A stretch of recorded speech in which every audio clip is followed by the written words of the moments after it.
నమస్కారం public vision వార్తలకు స్వాగతం. నా పేరు సుమలత. వార్తల్లో ముందుగా హెడ్లైన్స్.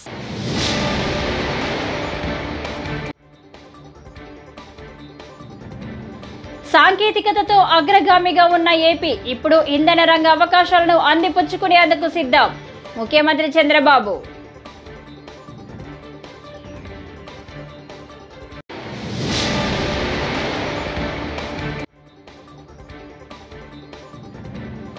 ఒకే రోజు 13,326 గ్రామ సభలతో ఏపీ డిప్యూటీ సీఎం పవన్ సొంతమైన ప్రపంచ రికార్డ్.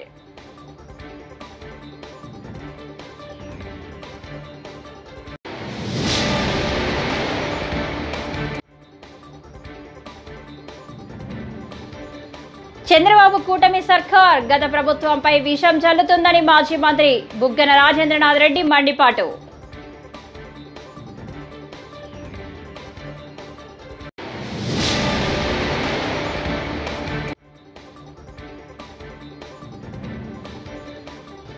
రాజధాని పరిసర ప్రాంతాలకు ఎలాంటి ముప్పు లేదు. వైసీపీ అసత్య ప్రచారాలు మంత్రి నారాయణ. ఇక డీటెయిల్స్ చూస్తే, సాంకేతికతలో అగ్రగామిగా ఉన్న ఆంధ్రప్రదేశ్ ఇప్పుడు ఇంధన రంగ అవకాశాలను అందిపుచ్చుకునేందుకు సిద్ధంగా ఉందని ముఖ్యమంత్రి చంద్రబాబు చెప్పారు. గుజరాత్ గాంధీనగర్లో global renewable energy investors meet and ఎక్స్పోలో ప్రధాని నరేంద్ర మోదీతో కలిసి చంద్రబాబు పాల్గొన్నారు. ఆంధ్రప్రదేశ్లో పునరుత్పాదక ఇంధన ఉత్పత్తి అవకాశాలపై చర్చించేందుకు సమావేశంలో పాల్గొన్నానని సీఎం తెలిపారు. ఇంధన రంగ పెట్టుబడులకు అనుకూల వాతావరణం ఆవశ్యకతలను వివరించినట్లు వెల్లడించారు. ఈ సందర్భంగా సీఎం అభిప్రాయపడ్డారు. వీటన్నింటికీ global renewable energy investors meet కీలకమని పేర్కొన్నారు. We are working to create excellent ecosystem, generation 2, last mile integration for green hydrogen. That is our mission, and also not only producing green hydrogen, and also we wanted to use green hydrogen in all walks of life, either domestic, agriculture, industry, transport, commercial, you name anything. We want to go in a big way. This is our vision. I strongly believe once IT revolution, now energy revolution. Everybody will focus about energy revolution. At this crucial stage, Prahalad Joshi ji is the minister. He will be remembered in the history of India. Take it up seriously. Take to the logical conclusion. It is a game changer for India. Not only one state or two states under Narendra Modi. Only you are doing business. We are making public policies. Everything in the interest of the public only. I am very happy with all of you. I have seen so much of enthusiasm. This has to be transformed into outcomes. I am confident in the near future all these things will happen. Panchayati Raj మంత్రిగా పవన్ కళ్యాణ్ బాధ్యతలు చేపట్టిన 100 రోజుల్లోనే ఆ శాఖకు అరుదైన గౌరవం దక్కింది. ఒకే రోజు పెద్ద సంఖ్యలో గ్రామ సభలు నిర్వహించినందుకు గాను పంచాయతీరాజ్ గ్రామీణాభివృద్ధి శాఖ ప్రపంచ రికార్డుకెక్కింది. ఏపీ వ్యాప్తంగా ఆగస్టు 23వ రాష్ట్ర వ్యాప్తంగా ఒకే రోజు 13,326 గ్రామ పంచాయతీల్లో గ్రామ సభలు ఏపీ ప్రభుత్వం నిర్వహించిన విషయం తెలిసిందే.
చంద్రబాబు కూటమి సర్కార్ గత ప్రభుత్వంపై విషం చల్లుతోందని మాజీ మంత్రి బుగ్గన రాజేంద్రనాథ్ రెడ్డి మండిపడ్డారు. ప్రతిదానికి గత ప్రభుత్వమే కారణమని విషం కక్కుతుందని అన్నారు. ఆయన సోమవారం మీడియాతో మాట్లాడారు. రాష్ట్రంలో కూటమి ప్రభుత్వం వచ్చి 100 రోజులు దాటిపోయింది. ప్రజలకు ప్రభుత్వంపై ఫీల్ గుడ్ రాలేదు. ప్రజల్లో వ్యతిరేకత వ్యక్తమవుతుంది. ఇప్పటి వరకు బడ్జెట్ ప్రవేశపెట్టలేదు. ప్రతిదానికి గత ప్రభుత్వంపై నెపం నెడుతున్నారు. ప్రజలు సూపర్ 6 ఎక్కడా అని ఎదురు చూస్తున్నారు. గుడ్ అంటే ఉత్సాహంగా మొట్టమొదటి ఒక 100 రోజులు ప్రజలందరూ కూడా సంతోషంగా ఉత్సాహంగా ఉండే పరిస్థితి ఏమాత్రం కనపడడం లేదు. కానీ నిజం చెప్పాలంటే 3 నెలలు చాలా త్వరగా సమయము ఒక గవర్నమెంట్ పరిపాలన ఎట్లా చేస్తుంది ప్రభుత్వం అని చెప్పి ఒక జడ్జిమెంట్ చేసేదానికి. కానీ 3 నెలల సమయంలో ఏం సాధించినారని చూస్తే మాత్రము ఇంచుమించు ఎట్లయితే ప్రజలలో ఒక నెగటివ్ ఫీలింగ్, చాలా నిరుత్సాహంగా, చాలా బాధాకరంతో, స్తబ్దతతో ఎన్నికలు వచ్చిన సమయంలో 5 సంవత్సరాల తర్వాత లాస్ట్ 100 సంవత్సరాలు ఏదైతే యాంటీ ఇన్కంబెన్సీ మన రూలింగ్ పార్టీకి ఉంటుందో అటువంటి ఫీలింగ్ ఈరోజు కనపడతా ఉంది. ఇంతవరకు అసలు ఆశ్చర్యం, 4 నెలలైనా కూడా బడ్జెట్ ప్రవేశపెట్టలేదు. అంటే ఏది జరిగినా కూడా గత ప్రభుత్వం. ఇప్పుడు ప్రజలందరూ కూడా చూస్తూ ఉన్నారు కదా, ప్రతి ఒక్కటి వర్షం పడినా గత ప్రభుత్వం, పడకున్నా గత ప్రభుత్వం, ఇంకోటైనా గత ప్రభుత్వం, ఇంకోటి బడ్జెట్ ప్రవేశపెట్టలేకపోవడం గత ప్రభుత్వం అనేది ప్రజలు ఎవరు ఒప్పరు. ఇప్పుడు ప్రభుత్వాలు మారేటప్పుడు 5 సంవత్సరాల తర్వాత 5 సంవత్సరాల తర్వాత ప్లస్సో మైనస్సో ఏదో ఒకటి పరిపాలన కొద్ది జరుగుతుంటుంది. కానీ ఈ విధంగా 4 నెలలైనా కూడా బడ్జెట్ కూడా ప్రవేశపెట్టలేని పరిస్థితి అనేది ఎక్కడుండదు. పైగా ప్రజలు లేకపోతే ఎంతో ఆశతో చూస్తూ ఉన్నారనమాట సూపర్ 6 ఎక్కడ అని. ఎక్కడ పోయినా కూడా ఏ రోజు ఫోన్ ఓపెన్ చేసిన వెంటనే నీకు 15, నీకు 15, నీకు 15, నీకు 18. ఇది వివిధ వ్యక్తులందరూ చెప్పినటువన్నీ కూడా మెసేజెస్. ఇంటింటికి తిరిగి ప్యాంప్లెట్లు పట్టుకొని సంతకాలు పెట్టి ఏదో పట్టభద్రులకు సర్టిఫికెట్గా తెచ్చినట్లు సర్టిఫికెట్లు కూడా అందజేసినారనమాట. వచ్చిన వెంటనే ఎంతమంది పిల్లలుంటే అంతమందికి సరి 15,000. మహిళలకేమో 19 ఏళ్ళు దాటుతానే 18 ఏళ్ళు దాటుతానే నెలకు 1,500, అంటే సంవత్సరానికి 18,000. రైతులకు 20,000, నిరుద్యోగులకు భృతి, 50 ఏళ్ళకే పెన్షను. పాపం పల్లెటూళ్ళల్లో దాని తర్వాత టౌన్స్లో చూసినట్లయితే 50 సంవత్సరాలు అయింది, ఇంకా పెన్షన్ ఎక్కడ అని చెప్పి వేచి చూస్తూ ఉన్నారు. ఎందుకంటే చెప్పడం కూడా ఎంత ఫోర్స్తో చెప్పడం జరిగిందంటే తెలుగుదేశం పార్టీ ప్రమాణ స్వీకారం చేయడం తొలి సంతకాలు సూపర్ 6 అని, మొట్టమొదటి సంతకాలే సూపర్ 6 వస్తాయని ప్రజలు కూడా అంత అన్వేషణతో ఆశతో పాపము వాళ్ళు వెయిట్ చేస్తూ ఉన్నారనమాట. ఇక్కడ చూస్తేనేమో చాలా నెగటివ్ ఫీలింగ్తో ఏమి ఈ 3 నెలలు 100 సంవత్సరాలు దాటి 4 నెలలు ఏం గమనించామంటే మొట్టమొదటి నెల 2 నెలలు 3 నెలలు విపరీతంగా కొట్లాటలు, ఊరూరులో కొట్లాటలు. నిజం చెప్పాలంటే పార్టీల పరంగా ఎవరికో సామాన్య మానవునికి ఒక పార్టీని ఆదరించిన బుడమేరు వరద ఉధృతికి ఎంతో మంది ప్రజలు ఇబ్బంది పడ్డారని మంత్రి నారాయణ అన్నారు. సోమవారం మీడియాతో మాట్లాడుతూ రాజధాని ప్రాంతం మునిగిపోయిందని, వైసీపీ అసత్య ప్రచారాలు చేసిందని, రాజధాని పరిసర ప్రాంతాలకి ఎలాంటి ముప్పు లేదని స్పష్టం చేశారు. రాజధాని నిర్మాణానికి ఇలాంటి ఇబ్బందులు తలెత్తకుండా 3 వాగులని స్టోరేజ్ కెపాసిటీ పెంచుతున్నామని, అందులో భాగంగా కొండవీటి వాగు, పాలవాగు, గ్రావిటీ కెనాల్స్ ను డిజైన్ చేస్తున్నామని తెలిపారు. ఈ క్యాపిటల్ సిటీని నిర్మించేటప్పుడు ఈ నిర్మాణంలో లోపల 3 కెనాల్స్ యాక్చువల్గా డిజైన్ చేసాం. కొండవీటి వాగు, పాలవాగు, గ్రావిటీ కెనాల్, మొత్తం 3 కెనాల్స్ని యాక్చువల్గా అక్కడ డిజైన్ చేసాం. ఈరోజు దానికి సంబంధించిన ఏడీసీ మన యొక్క అమరావతి డెవలప్మెంట్ కార్పొరేషన్ చైర్మన్ ప్రభుత్వం మరియు మిగతా అధికారులతో యాక్చువల్గా వీటి మీద డిస్కస్ చేశాను. నెక్స్ట్ రైనీ సీజన్ కల్లా ఈ 3 కంప్లీట్ కావాలనే దాంతో యాక్చువల్గా వాళ్ళతో ఈరోజు డీటెయిల్గా డిస్కస్ చేయడం జరిగింది. కొండవీటి వాగు చూస్తే అనంతవరం నుంచి ఉండవల్లి పాయింట్కి వస్తుంది, ఉండవల్లి ఎండ్ పాయింట్. అదేవిధంగా పాలవాగు చూస్తే దొండపాడు నుంచి కృష్ణాయపాళెంకి వచ్చి కొండవీటాకులు కలిసిపోద్ది. గ్రావిటీ కెనాల్ అయితే వైకుంఠపురంకి యాక్చువల్గా వైకుంఠపురం పాయింట్కి డౌన్లోకి పోతుంది. మొత్తం మీద రివర్లో పోయేదానికి కృష్ణా రివర్లో పోయేదానికి 2 పాయింట్లు, ఒకటి ఉండవల్లి, ఇంకోటి వచ్చి కృష్ణా మన వైకుంఠపురం. ఈ 2 దగ్గరలో పంపింగ్ స్టేషన్స్ కూడా ప్లాన్ చేశారు. ఉండవల్లి దగ్గర అయితే 12,350 క్యూసెక్స్ వాటర్ పోయేటట్టుగా ప్లాన్ చేశారు. 12,350 క్యూసెక్స్. మళ్ళీ అక్కడ బకింగ్హామ్ కెనాల్లో ఒక 4,000 క్యూసెక్లు పోయేటట్టుగా. అదేవిధంగా ఎక్కడైతే వైకుంఠపురంలో 5,650 క్యూసెక్లుగా. అంటే ఎటువంటి పరిస్థితులు ఇవన్నీ కంప్లీట్ అయిపోతే అసలు ఎటువంటి పరిస్థితుల్లో కూడా అమరావతి క్యాపిటల్ సిటీలో ఒక్క చుక్క నీరంటూ ఉండదు, ఒక ఫ్యూచర్లో ఇటువంటి ఇచ్చినా కానీ. ఆ విధంగా యాక్చువల్గా ఇవన్నీ డిజైన్ చేయడం జరిగింది. ఏదైతే కెనాల్స్ యొక్క వెడల్పు డెప్త్ డిజైన్ చేసామో, ఎంత రెయిన్ వచ్చినా గత 100 సంవత్సరాల హిస్టరీ తీసుకున్నాం, ఆ వచ్చిన వాటర్ అంతా ఈ తవ్విన కెనాల్స్లోనే స్టోర్ అయిపోతుంది. ఆ విధంగా యాక్చువల్గా ఈ 3 కెనాల్స్ని కొండవీటి వాక్ కావచ్చు, లేదా పాలవాక్ కావచ్చు, గ్రావిటేషన్ కెనాల్ కావచ్చు, ఈ 3టిని యాక్చువల్గా డిజైన్ చేశారు. అంతేకాకుండా ఈ 3 కాకుండా రిజర్వాయర్స్ ప్లాన్ చేశాం. రిజర్వాయర్స్ ఒక 6 రిజర్వాయర్స్ యాక్చువల్గా ప్లాన్ చేయబడ్డది. ఈ 6 రిజర్వాయర్స్లో నీరుకొండ దగ్గర 0.4 టీఎంసీ వాటర్ స్టోర్ అయ్యేటట్టుగా ఒక రిజర్వాయరు, కృష్ణాయపాడెలో 0.1 టీఎంస్ స్టోర్ అయ్యేటట్టుగా ఒక రిజర్వాయరు, శాఖమూరు దగ్గర 0.01 టీఎంసీ స్టోర్ అయ్యేటట్టుగా ఒక రిజర్వాయరు. అదేవిధంగా ల్యామ్ అవుట్ సైడ్ సిటీ ల్యామ్లో 0.3 టీఎంసీ, పెదపర్రి ఇది కూడా outside city 0.2 TMC, Vaikunthapuram దగ్గర 0.3 టీఎంసీ వాటర్ స్టోరేజ్ ఎదుటికి 6 రిజర్వాయర్లు డిజైన్ చేయబడ్డది. అంటే ఎంత వర్షం వచ్చినా గత 100 సంవత్సరాల చరిత్ర తీసుకుంటే ఈ యొక్క కెనాల్స్లో ఎంత వర్షం వచ్చినా దాంట్లోనే స్టోర్ అవుతుంది, పంపింగ్ కూడా అవసరం లేదు.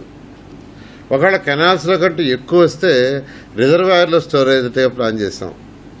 అంతకంటే ఎక్కువ వస్తే అప్పుడు ఏదైతే ఈ పంపింగ్ పెట్టామో ఉండవల్లి దగ్గర కావచ్చు, వైకుంఠపురం దగ్గర కావచ్చు, దాని ద్వారా.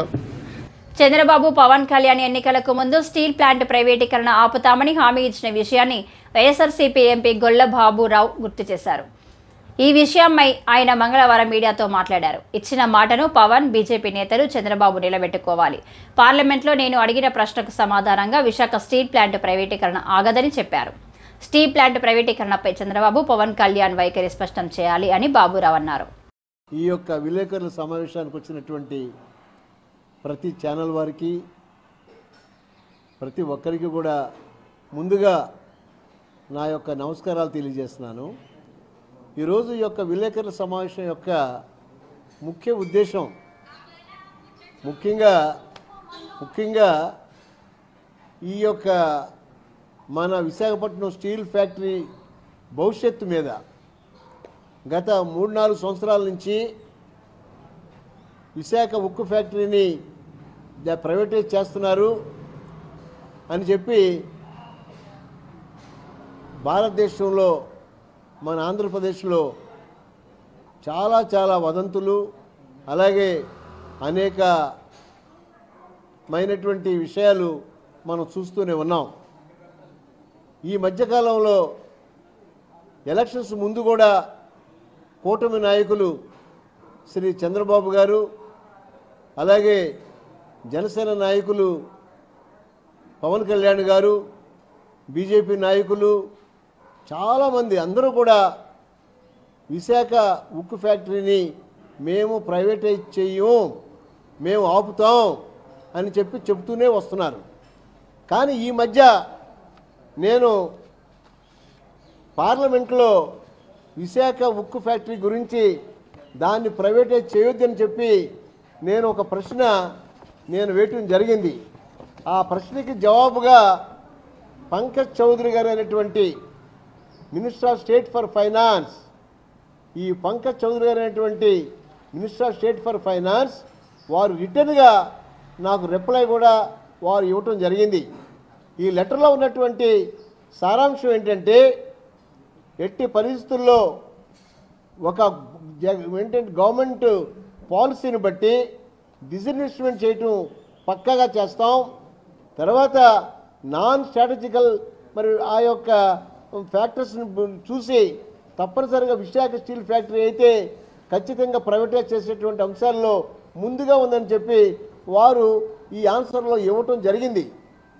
ఈ ఆన్సర్ని ఇచ్చిన తర్వాత మా విశాఖపట్నం ప్రజలకి, ఉత్తరాంధ్ర ప్రజలకి, ఆంధ్రప్రదేశ్లో ఉన్నటువంటి ప్రతి ఒక్కరికి కూడా నా విజ్ఞప్తి ఏంటంటే, నా విజ్ఞప్తి ప్రైవేటైజేషన్ ఆగటం లేదు. కాబట్టి మనం అందరం కూడా విశాఖ బెంగళూరులో జరుగుతున్న అంతర్జాతీయ ఆటో షో 3వ ఎడిషనల్ చూపర్లను ఆకట్టుకుంటుంది.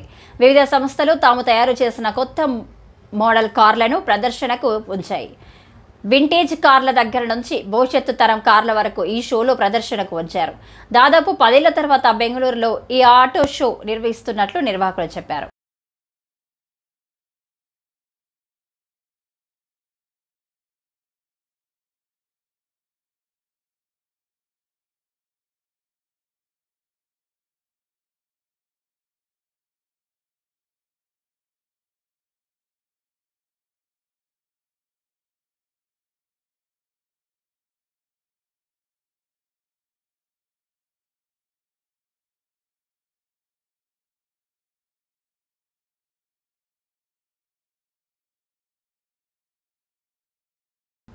విశాఖ స్టీల్ ప్లాంట్ కేవలం ఉత్తరాంధ్ర, విశాఖ ప్రాంతానికే కాకుండా మొత్తం రాష్ట్రానికి సంబంధించిన అంశమని, అది రాష్ట్ర సెంటిమెంట్తో ముడిపడి ఉందని, 32 మంది బలిదానాలతో స్టీల్ ప్లాంట్ ఏర్పడిందని మండలి విపక్ష నేత బొత్స సత్యనారాయణ స్పష్టం చేశారు. తెన్నేటి విశ్వనాథం వంటి నాయకులు స్టీల్ ప్లాంట్ కోసం ఎంతో కృషి చేశారన్న ఆయన, ఆ ప్లాంట్ కోసం రైతులు 32,000 ఎకరాలు ఇచ్చారని గుర్తు చేశారు. అంత ప్రాధాన్యత ఉన్న స్టీల్ ప్లాంట్ను 2008లో వైఎస్ఆర్ సీఎంగా ఉన్నప్పుడు, ప్రధానిగా మన్మోహన్ సింగ్ ఉన్నప్పుడు సుమారు 11,000 కోట్లతో కంపెనీని విస్తరించారని బొత్స చెప్పారు. ఆ రోజు ఈ ప్రాంతంలో ఉన్న పోరాట యోధులు, పూజలు, తెన్నేటి విశ్వనాథం లాంటి గారు లాంటి పెద్దలు ఎంతో సమన్వయం చేస్తూ ఈ కార్యక్రమాన్ని ఆ రోజు నిర్వర్తించి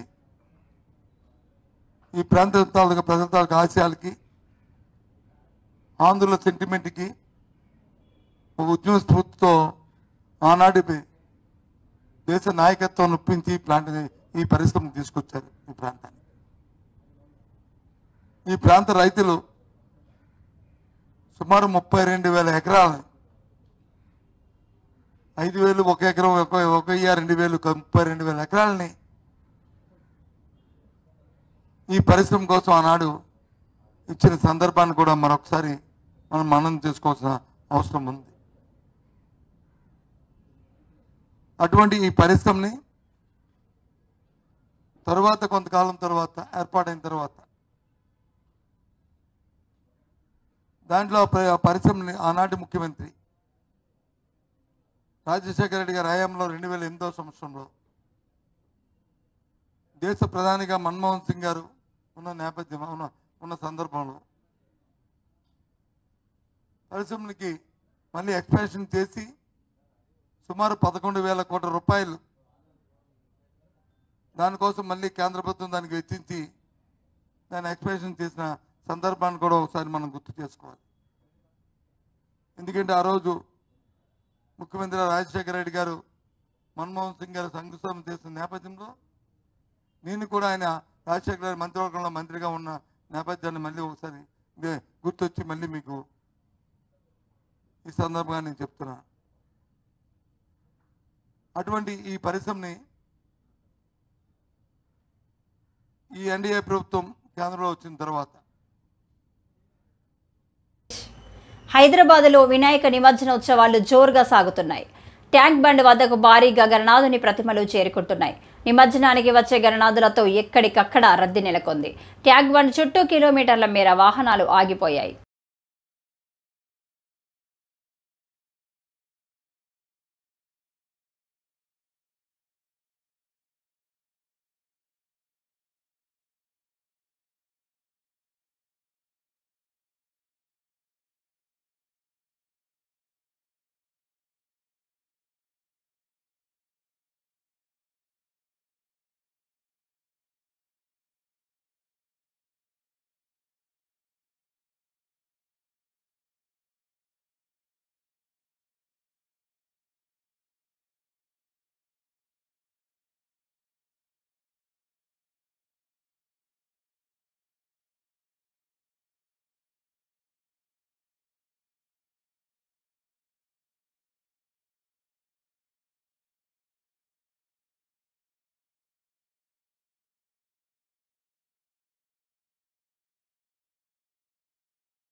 ఎమ్మిగనూరు నియోజకవర్గంలోని ముస్లిం సోదరులకు ఎమ్మెల్యే బివి జె నాగేశ్వరరెడ్డి సోమవారం మిలాద్ ఉన్ నబీ పండుగ శుభాకాంక్షలు తెలిపారు.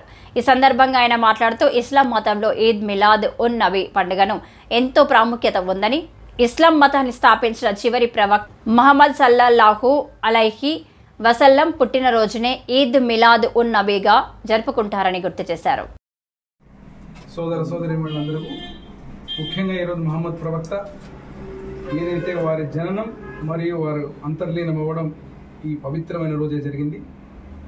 వారి యొక్క సందేశాన్ని ఏదైతే రాష్ట్ర ప్రజలకు, అదే రకం మా ఎమ్మెగనూరు నియోజకవర్గ ప్రజలకు అందరికీ కూడా వారి బాటలో నడిచే విధంగా మహమ్మద్ ప్రవక్త ఎవరైతే పెద్దలు ఉన్నారో వారు చూపించినటువంటి మార్గాన్ని అందరూ అనుసరించే విధంగా ఎప్పుడు కూడా మత సామరస్యానికి ఎమ్మెగనూరు నియోజకవర్గం చాలా గొప్ప స్థానంగా ఉంది. హిందువులు కానీ, ముస్లింలు కానీ, అన్ని కులస్తులు, అన్ని మతస్థులు, క్రైస్తవులు కానీ ఏ ఒక్క కార్యక్రమాన్ని కూడా బ్రహ్మాండంగా కలిసిమెలిసి జరుపుకునేటువంటి మంచి ఆనవాయితీ ఉన్నటువంటి మా నియోజకవర్గంలో ఈరోజు మిలాడ్ ఉన్ నబీని మైనారిటీ సోదరుల మధ్యలో జరుపుకోవడం చాలా ఆనందంగా ఉంది. వారికి మరొకసారి శుభాకాంక్షలు తెలియజేస్తూ సెలవు తీసుకుంటాం. ప్రభుత్వ నిబంధనలను ఉల్లంఘిస్తున్న నారాయణ జూనియర్ కాలేజీపై చర్యలు తీసుకోవాలని ఎస్ఎఫ్ఐ కాకినాడ జిల్లా కార్యదర్శి ఎం గంగా సూరిబాబు డిమాండ్ చేశారు. ఈ సందర్భంగా ఆయన మాట్లాడుతూ దేశవ్యాప్తంగా నేడు ఈద్ మిలాద్ ఉన్ నబీ సందర్భంగా ప్రభుత్వం సాధారణ సెలవు ప్రకటించిందని, కానీ దానికి భిన్నంగా కాకినాడలో నారాయణ జూనియర్ కళాశాల నిబంధనలకు విరుద్ధంగా విద్యార్థులకు తరగతులను నిరంజన్ జరిగిందని తెలిపారు.